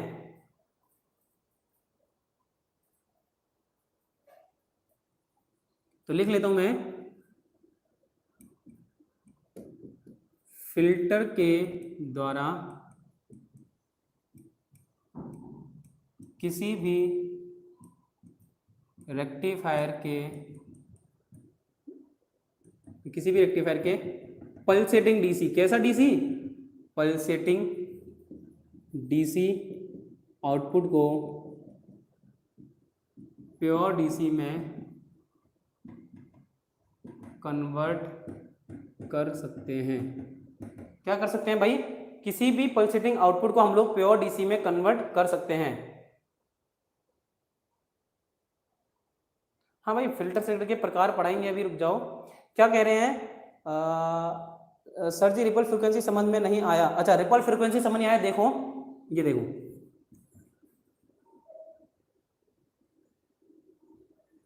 अब एक बताओ, डीसी की वेवफॉर्म किस प्रकार होती है? डीसी की वेवफॉर्म होती है एकदम सीधी, लेकिन यहाँ पे आपको वेवफॉर्म दिख रही है। ये वेवफॉर्म कैसे है? देखो, पहले मैं पीक लेता हूँ, ये यहाँ आई, ठीक है, ये यहाँ आई। अब यहाँ से नीचे गिरेगी, नीचे गिरी, ये यहाँ पे गिरी नीचे सीधे। अब नीचे गिरने के बाद फिर ये इसको मिल गया, ऊपर चढ़ी, फिर नीचे गिरी, फिर ऊपर चढ़ी, फिर नीचे गिरी, फिर ऊपर चढ़ी। यानी कि आपको वेवफॉर्म किस तरह से मिल रही है? इस तरीके से। तो बताओ इन दोनों में क्या अंतर है कि नहीं है? क्या ये प्योर डीसी? अभी भी इसके अंदर एसी का कुछ अंश है, अभी भी इसके अंदर एसी का कुछ अंश है, और ये जो एसी का अंश है ना, इसे ही क्या कहा जाता है? ये है रिपल फ्रीक्वेंसी, इसे ही रिपल कहा जाता है। जब डीसी में एसी की कुछ मात्रा उपलब्ध हो तो उसे रिपल फ्रीक्वेंसी कहा जाता है। आई होप आपको अब रिपल फ्रीक्वेंसी का कॉन्सेप्ट क्लियर हो गया होगा, ठीक है। रिपल फ्रीक्वेंसी का कॉन्सेप्ट अब आपके क्लियर हो गया होगा। अब देखिए फिल्टर सर्किट के अंदर मेनली क्या लगाया जाता है, कैपेसिटर लगाया जाता है, ठीक है। फिल्टर सर्किट के अंदर कैपेसिटर और इंडक्टर दोनों लगाए जाते हैं। तो अब इसके अंदर देखेंगे कि फिल्टर सर्किट के अंदर रेक्टिफायर लगाओ या सॉरी कैपेसिटर का कार्य सिद्धांत क्या है। तो सबसे पहले देखते हैं principle of capacitor. Principle of capacitor यानी कि कैपेसिटर का सिद्धांत क्या है, कैपेसिटर का कैपेसिटिव रिएक्टेंस फ्रीक्वेंसी के व्युत क्रमानुपाती होता है। तो ये लिख लो XC is equal to 1/F होता है। तो क्या लिखेंगे, कैपेसिटर का कैपेसिटिव रिएक्टेंस, मैं लिख देता हूं यहां पे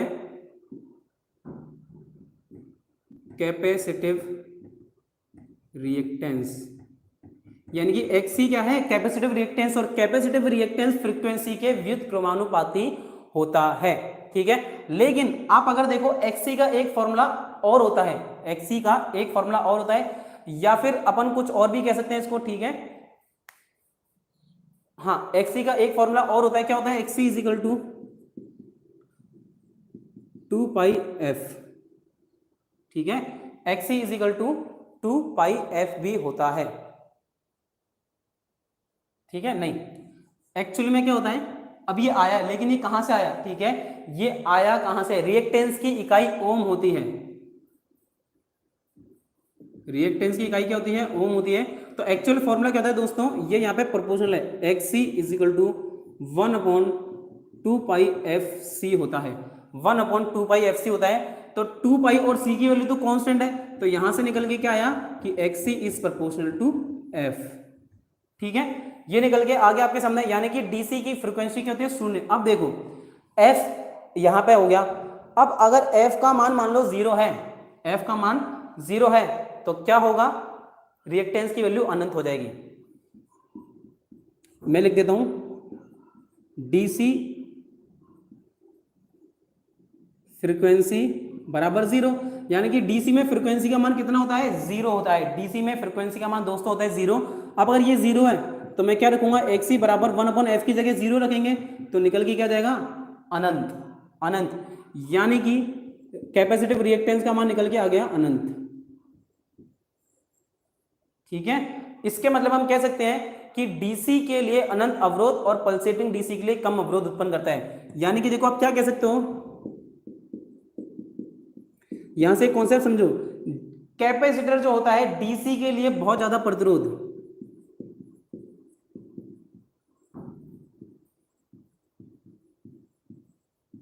तो जो प्योर डीसी होगी उसके लिए तो अनंत प्रतिरोध तथा पल्सेटिंग डीसी के लिए कम अवरोध।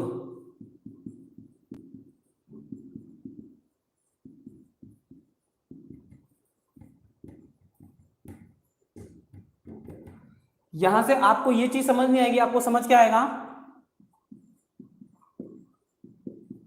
डीसी को ब्लॉक तथा एसी को पास करता है। तो कैपेसिटर लगा के क्या होगा, कैपेसिटर डीसी को आगे जाने ही नहीं देगा, एसी को जाने देगा। कैपेसिटर डीसी को कर लेगा ब्लॉक और एसी को आगे जाने देता है। तो इसीलिए क्या होगा, कैपेसिटर डीसी के लिए तो अनंत प्रतिरोध तथा पल्सेटिंग डीसी के लिए कम अवरोध। क्यों, क्योंकि कैपेसिटर रिएक्टेंस होता है 1/f, और अगर f का मान है 0, अगर f का मान है 0 तो भाई कैपेसिटिव रिएक्टेंस हो गया अनंत, और कैपेसिटिव रिएक्टेंस की यूनिट है ओम, यानी कि ये प्रतिरोध उत्पन्न करेगा, बहुत ज्यादा रास्ता उत्पन्न कर देगा कि भाई जाने नहीं दूंगा। यानी कि किसको जाने नहीं देगा, डीसी को, क्योंकि डीसी की फ्रीक्वेंसी होती है 0, डीसी की फ्रीक्वेंसी क्या होती है, 0 होती है, इसलिए ये उसको आगे जाने नहीं देगा।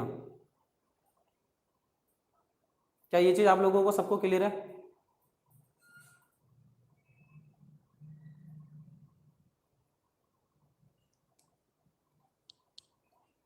चलो 1 घंटा लगभग होने वाला है और क्लास छोड़ के भग गए सब लोग। आज तो कोई हो चाहे ना हो, ये चैप्टर तो मुझे खत्म करना ही है। चलिए अब ये हो गया, अब इसके बाद पढ़ेंगे अपन लोग इंडक्टर का सिद्धांत। तो कैपेसिटर का समझ में आ गया, कैपेसिटर डीसी को तो ब्लॉक करेगा और एसी को आगे जाने देगा।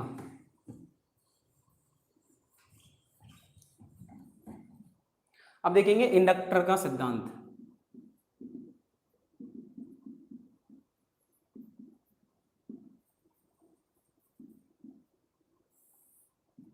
Principle of inductor. तो इंडक्टर के केस में आपको क्या ध्यान रखना है, इंडक्टिव रिएक्टेंस फ्रीक्वेंसी के समानुपाती होता है। क्यों समानुपाती होता है, क्योंकि एक्सएल बराबर होता है 2 पाई एफ एल के, ठीक है। और एक्सएल का नाम क्या है, इंडक्टिव रिएक्टेंस, इसका नाम क्या है, एक्सएल का इंडक्टिव रिएक्टेंस नाम है, ठीक है। अब देखो डीसी फ्रीक्वेंसी, तो एफ की वैल्यू जब 0 पुट करेंगे तो एक्सएल इज इक्वल टू 0, यानी कि डीसी के केस में देखो ये एक्सएल का मान 0 हो गया, यानी कि इंडक्टिव रिएक्टेंस का मान 0, यानी कि बिल्कुल भी प्रतिरोध उत्पन्न नहीं करेगा। तो कोई इंडक्टर डीसी के लिए शून्य प्रतिरोध, तो लिख देता हूं मैं, इंडक्टर डीसी के लिए 0 प्रतिरोध देता है। यानी कि मैं क्या कह सकता हूं कि इंडक्टर डीसी को पास करता है, इंडक्टर डीसी को पास करता है और एसी को ब्लॉक करता है। अब क्यों करता है, किसे करता है, ये बात अपने को समझनी थी। अगर मैं डायरेक्ट स्टेटमेंट लिखा था तो क्या आप लोगों के पल्ले पड़ता, नहीं। मैंने यहाँ फंडे से आपको बताया कि भाई ये एसी को ब्लॉक क्यों करता है और डीसी को पास करता है, तो क्यों, ये चीज आपको पता होगी तो आप लोग आसानी से चीजों को कवर कर पाओगे कि भाई क्यों एसी को ब्लॉक कर रहा है, क्यों डीसी को पास कर रहा है। ये चीज क्लियर है सब लोगों को।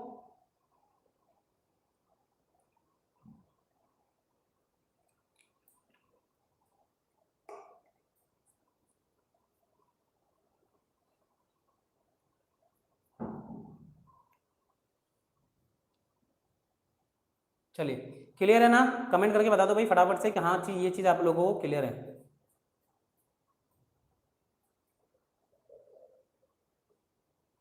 तो फिल्टर सर्किट के बारे में आपको एक चीज समझ आ गई होगी कि कैपेसिटर तो डीसी को ब्लॉक करता है लेकिन इंडक्टर डीसी को पास करता है। लखन, पवन, चंद्रकला जी और बाकी बच्चे भी बताएं, ठीक है। रेजिस्टेंस का सिद्धांत क्या है, रेजिस्टेंस में कोई फिल्ट्रेशन क्रिया नहीं करता है, परंतु कुछ फिल्टर सर्किट में चौक के स्थान पर वायर बाउंड रेजिस्टेंस का इस्तेमाल करते हैं, उसे छोड़ो। अब देखो फिल्टर के कुछ टाइप्स हैं और उन फिल्टर के कुछ टाइप्स को हम एक एक करके पढ़ना पड़ेगा। लेकिन यहाँ पे आप लोग अगर फिल्टर में ज्यादा डीप में जाना स्टार्ट कर दोगे तो कोई मतलब की बात निकलेगी नहीं। तो बेसिक पढ़ते हैं। फिल्टर के टाइप में सबसे पहला आएगा कैपेसिटर इनपुट फिल्टर।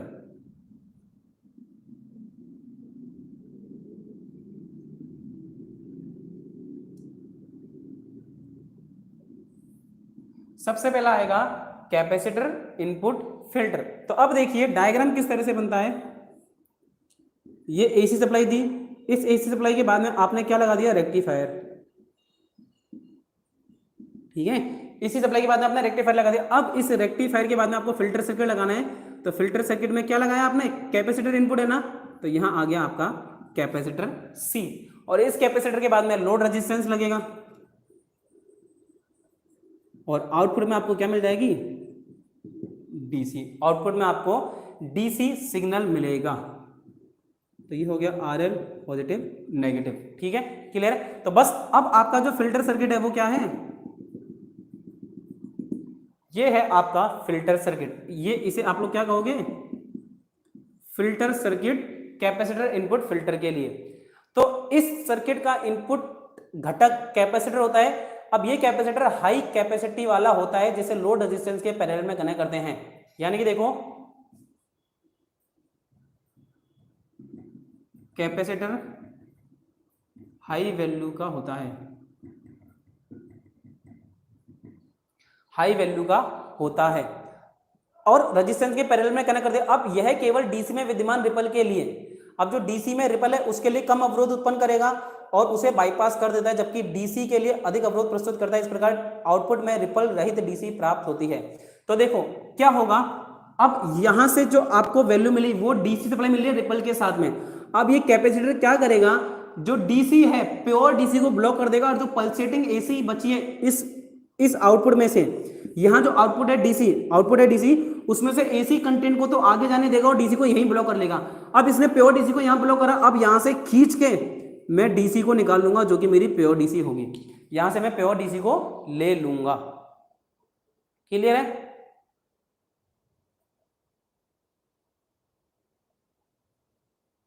क्लियर है क्या भाई? कॉन्सेप्ट समझ आया नहीं आया?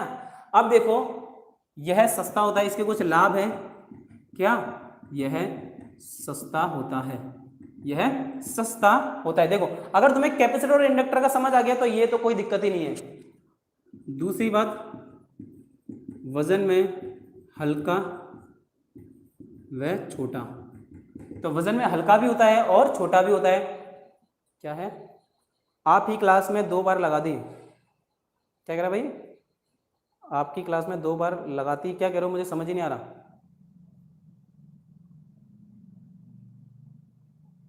दूसरी चीज क्या है? तीसरी चीज, ये हाई वोल्टेज और लो करंट वाली एप्लीकेशन में काम आएगा। जहां हाई वोल्टेज हो लेकिन लो करंट हो, उन एप्लीकेशन में मैं क्या किसका काम करूंगा? कैपेसिटर इनपुट फिल्टर को काम में लूंगा। चलिए, कैपेसिटर इनपुट फिल्टर के बाद में आता है सीरीज इंडक्टर फिल्टर।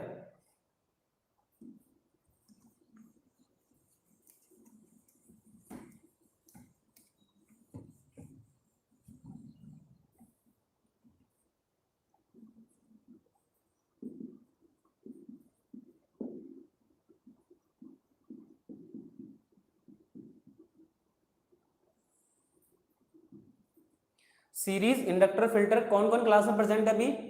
अभी तो समझाती हूँ, बाद में नोट्स बनाते हो। अच्छा, अभी तो समझते हो, बाद में नोट्स बनाते हो आप। अच्छा, आप क्लास 2 बार लेते हो, एक बार समझते हो, दूसरी बार लगाते हो। देखो, यही तरीका है जो चंद्रकला जी जिस प्रकार से पढ़ते हैं, आप लोग भी उसी प्रकार से पढ़ो। क्या? पहले एक बार क्लास लो, समझो, दिमाग में बैठा लो चीज जो मैं यहाँ समझा रहा हूँ दिमाग में, उसके बाद नोट्स बनाओगे तो डेफिनेटली मजा आ जाने वाला है पढ़ाई का। बिल्कुल, ये तरीका मुझे बहुत अच्छा लगा चंद्रकला जी आपका, और इसी तरीके से सब बच्चों को पढ़ना चाहिए। तो इस इंडक्टर सर्किट में एक हाई वैल्यू का कैपेसिटर इंडक्टर को लोड के साथ कनेक्ट किया जाता है। लिख लेते हैं, हाई वैल्यू का इंडक्टर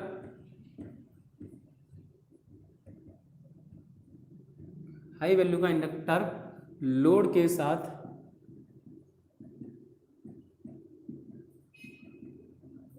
साथ कनेक्ट करेंगे हाई वैल्यू का इंडक्टर। ठीक है, अब जब हाई वैल्यू का इंडक्टर आपने कनेक्ट कर दिया तो इसकी वर्किंग कैसे हो जाएगी? देखो, अब इंडक्टर डीसी के लिए तो 0%, आपको पता है भाई इंडक्टर डीसी को तो आगे जाने देता है, ठीक है, और एसी को ब्लॉक कर लेता है।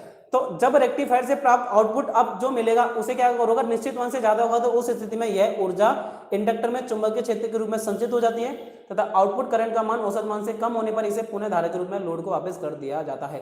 तो अपन तो बेसिक बात, इतनी तामझाम वाली बात अपन देखेंगे नहीं। अपन ने देखा भाई, अपने पास मिला मुझे ये रेक्टिफायर, और इस रेक्टिफायर के बाद में सीरीज में लगाना है इंडक्टर को। ध्यान रखो, सीरीज में इंडक्टर को कनेक्ट करा, तो ये इंडक्टर को कनेक्ट करा, यहाँ पे लोड रेजिस्टेंस लगा दिया, और मुझे फाइनली आउटपुट में मिल गई डीसी। अब देखेंगे कि क्या होगी चीजें। तो देखो, जब आउटपुट हाई होगा तो इंडक्टर क्या होगा? चार्ज होगा। और जब आउटपुट आपका लो होगा तो इंडक्टर को लिख देता हूं मैं एल, तो इंडक्टर डिस्चार्ज हो जाएगा। तो यही इसकी चार्जिंग और डिस्चार्जिंग की प्रक्रिया चलती रहती है और लोड को वापस करंट आती जाती रहती है। लेकिन देखो, खास बात क्या होगी, यहां से आपको डीसी मिली, ये डीसी कैसी है? Impure DC. अब इंडक्टर क्या करेगा? डीसी को तो आगे जाने देगा लेकिन एसी को यहीं पे ब्लॉक कर देगा। तो एसी यहीं रहेगी, डीसी आउटपुट में लगी, तो लगातार डीसी को मैं लेते रहूंगा, लगातार मुझे डीसी प्योर मिलती रहेगी। अब डीसी जो मिलेगी इस पॉइंट के बाद मिलेगी। पहले मैं डीसी कैपेसिटर में पहले ले रहा था, लेकिन अब इंडक्टर एक और इंडक्टर डीसी को आगे जाने देता है, तो मुझे बाद में डीसी मिल जाएगी। खास बात क्या है, इसके लाभ देखें, यह धारा में अचानक हुए परिवर्तन को स्थिरता प्रदान करता है, उच्च लोड करंट पर यह फिल्टर सर्किट में सुधार करता है। ठीक है, और ये फिल्टर सर्किट हानि क्या है? यह बड़ा तथा जटिल होता है। ये थोड़ा बड़ा भी होता है और थोड़ा जटिल भी होता है, और हाफ वेव के लिए उपयुक्त नहीं है।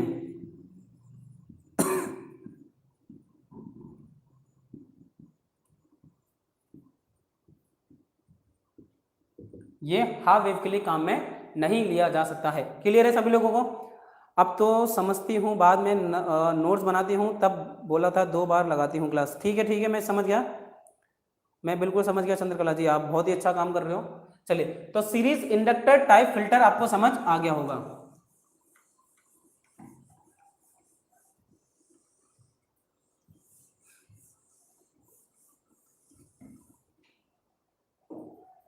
ठीक है, फिर इसके बाद आता है चोक इनपुट एलसी फिल्टर।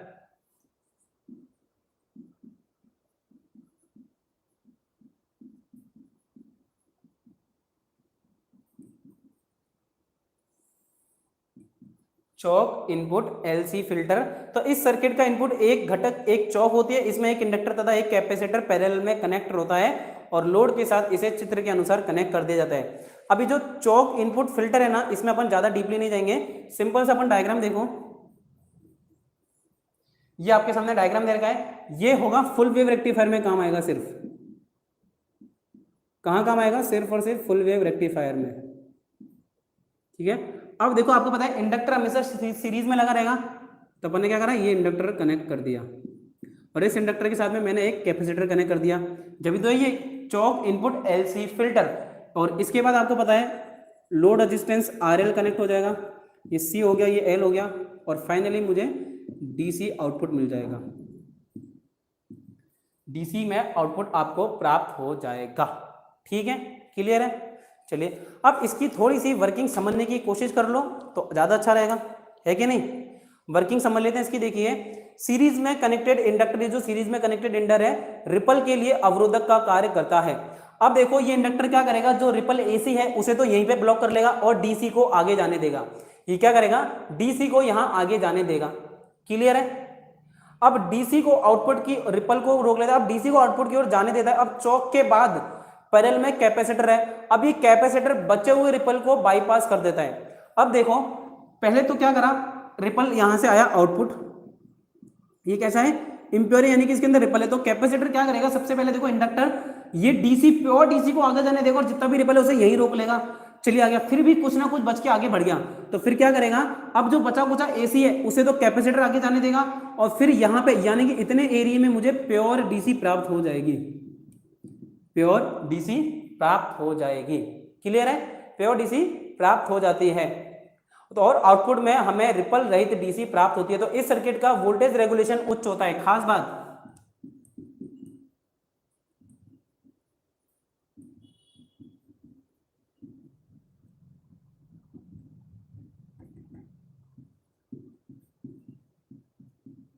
इस सर्किट का वोल्टेज रेगुलेशन उच्च होता है तथा इसमें एक ब्लीडर रेजिस्टेंस आरबी का प्रयोग भी होता है, जो रेजिस्टेंस में से फ्लो होने वाले करंट को कंट्रोल करता है। तो रेजिस्टेंस तो भाई करंट को ही कंट्रोल करेगा, इसमें कोई खास बात है नहीं। आप सभी लोग इतने होशियार हो कि आपको ये चीज पता है। तो खास बात, सबसे अच्छी बात क्या है, यह है आउटपुट में रिपल को कम करता है। तो आउटपुट में से रिपल को कम करने के लिए इस्तेमाल किया जाता है। ठीक है, इसका फिल्टर, इसका जो फिल्टर सर्किट है वो लोड पर निर्भर नहीं करता है। खास बात, आउटपुट में कम वोल्टेज देता है।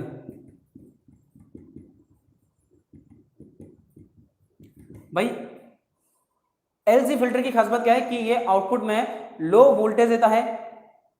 इंडक्टर लगाने से जटिल तथा बड़ा होता है, जटिल तथा साइज में बड़ा, जटिल होता है, साथ ही साथ साइज में ये बड़ा भी होता है। ठीक है, और ये हाफ वेव रेक्टिफायर के लिए उपयुक्त नहीं है। क्रॉस कर दो और लिख दो half wave rectifier, HWR। Clear है? HWR।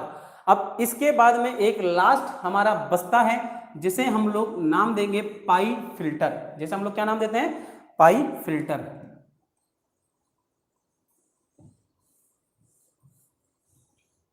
चलिए, अगला है पाई फिल्टर।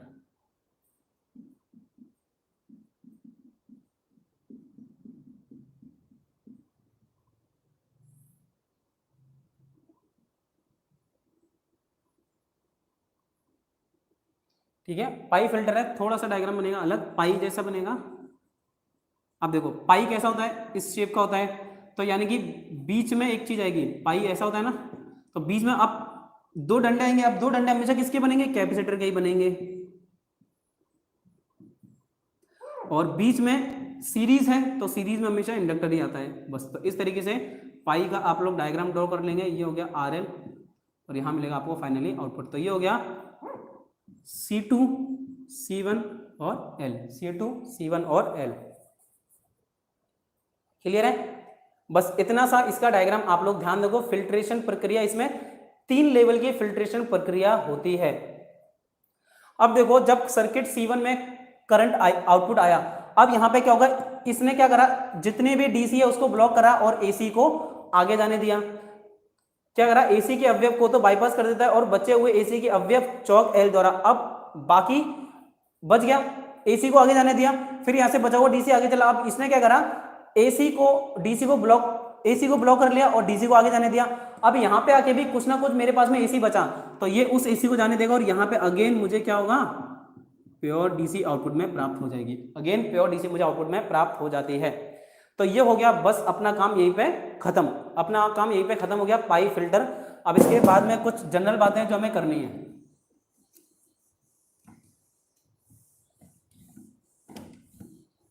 चलिए, इसके बाद कुछ जनरल चीजें कि कुछ अन्य प्रकार के फिल्टर भी हमारे पास होते हैं कार्य के अनुसार। देखो, एक होता है लो पास फिल्टर, एक होता है लो पास फिल्टर और उसी के साथ साथ होता है एक हाई पास फिल्टर, फिर आएगा बैंड पास फिल्टर और बैंड स्टॉप फिल्टर।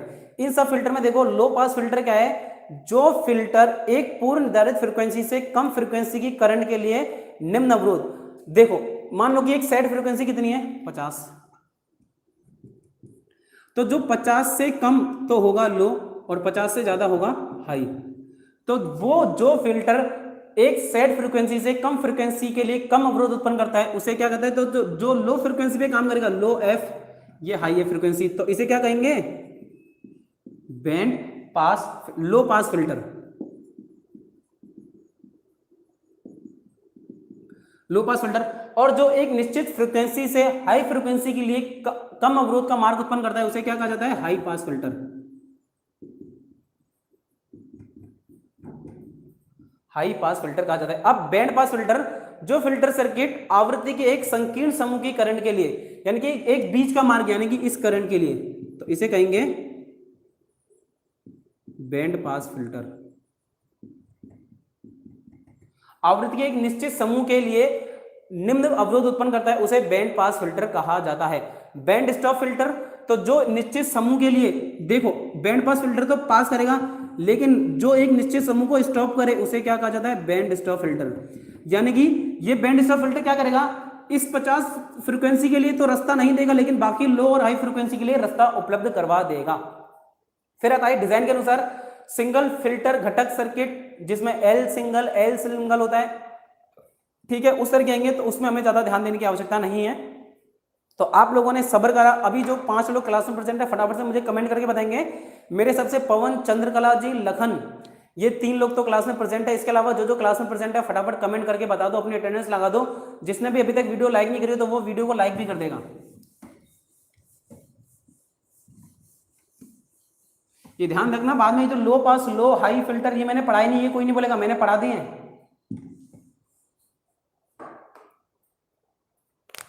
चलो, तो यही हमारा चैप्टर खत्म होता है और इसे जो ये इलेक्ट्रॉनिक्स वाला चैप्टर है इसे हम लोग श्रद्धांजलि अर्पित करते हैं। ठीक है, श्रद्धांजलि अर्पित करते हैं। ये चैप्टर हमारा खत्म हो चुका है। आर के रोशन जी बड़े जल्दी आ गए आप। भाई रोशन जी, पहली बार क्लास में आए तो कमेंट करके बताओ कि आप कहाँ से आए हो और आपका हमारे यूट्यूब चैनल में बहुत बहुत स्वागत है। डेली 10 से 11 बजे यहाँ पर लाइव क्लासेस चलाई जाती है, जहाँ आपके ITI सेकेंडरी का सिलेबस हो रहा है। इसी के साथ साथ आप लोग यहाँ से railway, DFCCL, DMRC, technical helper और RVNL JN की तैयारी भी कर सकते हैं।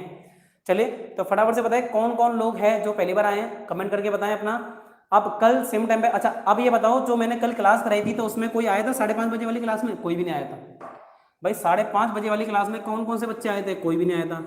अब ये बताओ कि उस 5:30 बजे वाली क्लास को क्या मैं जल्दी कर दूं? जो प्रेजेंट है फटाफट बताओ, 2 बजे का टाइम या फिर 2:30 बजे का टाइम कैसा रहेगा? 2:30 का टाइम कैसा रहेगा क्लास के लिए? या भाई आप लोग सो जाते हो? कमेंट करके बताओ। नासिक से हैं, अच्छा रोशन जी नासिक से हैं। 2:30 बजे का टाइम हमारे क्वेश्चन एंड आंसर वाली, Q&A जो हम लोग रिवीजन कर रहे हैं उसके लिए 2:30 बजे वाली क्लास कैसी है बताओ? 2:30 बजे अगर क्लास लगाऊं तो कैसा रहेगा? या फिर 2:30 बजे नहीं तो फिर 1 बजे लगाओ, या फिर 12:30 बजे लगाओ? टाइमिंग बताओ आप लोग भाई। 12:30 बजे ले ले मैं, 12:30 बजे ले ले या 12 बजे?